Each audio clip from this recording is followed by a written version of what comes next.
Ha? Upunta siguro siya lang. 60 lang man.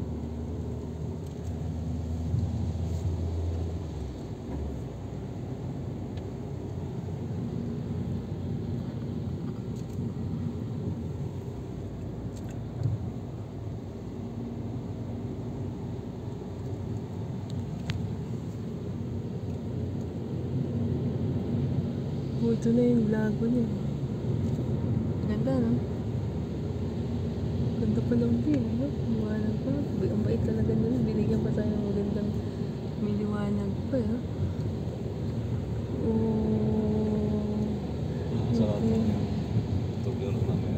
Hindi na tayo dadaan mo.